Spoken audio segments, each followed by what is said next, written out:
अस्सलामुअलैकुम वरहमतुल्लाहि वबरकातुहू जी। मोहतरम भाइयों, तुहाडा अपना चैनल मेरा सोना पंजाब ऑफिशियल, जिस दे अंदर पाकिस्तान पंजाब के गाँव की फसलों की अच्छी सैरो तफरी तुहानू करवाई जाती है।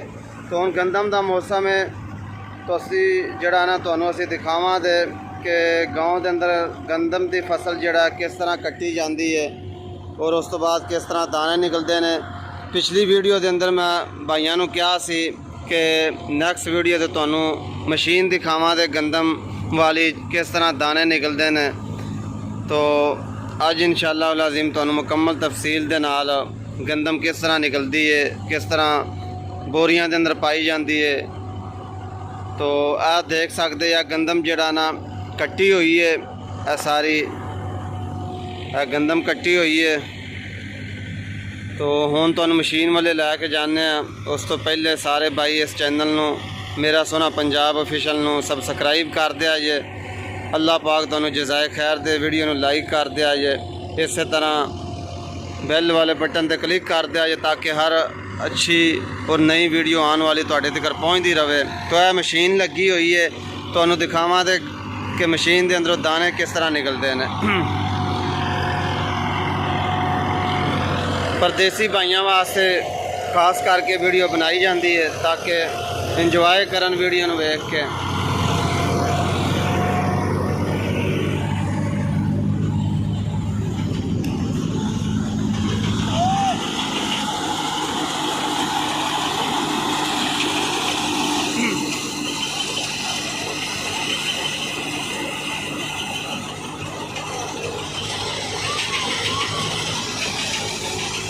यह मशीन लगी हुई है।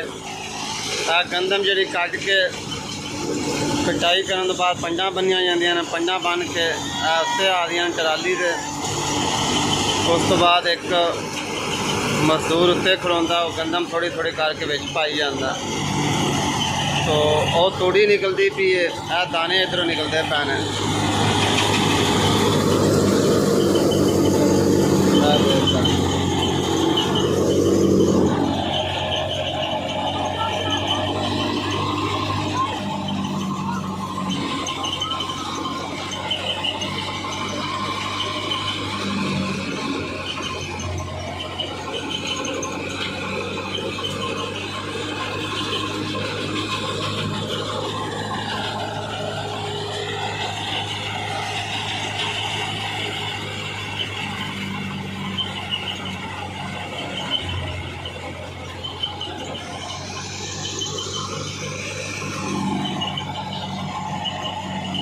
ताड़ बनती भी तोड़ी की जड़ा ना, तोड़ी की ताड़ बनी जाए। उस तो बाद इनू मिट्टी के नाल उत्तों लिंब दी जाए।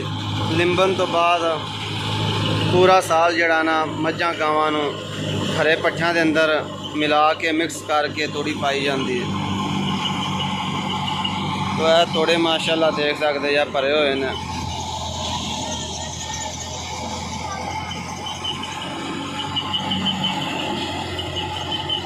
सारे भाई चैनल में सबसक्राइब ज़रूर करें जे, वीडियो अच्छी लगे तो लाइक करें जे। इस तरह अच्छी वीडियो देखने वास्ते इस चैनल का विजिट करो। और किसी भी पाकिस्तान के गाँव के शहर की सैरो तफरी करनी है कमेंट के अंदर दसो। परदेसी भाइयों वास्ते खसूसी वीडियो है।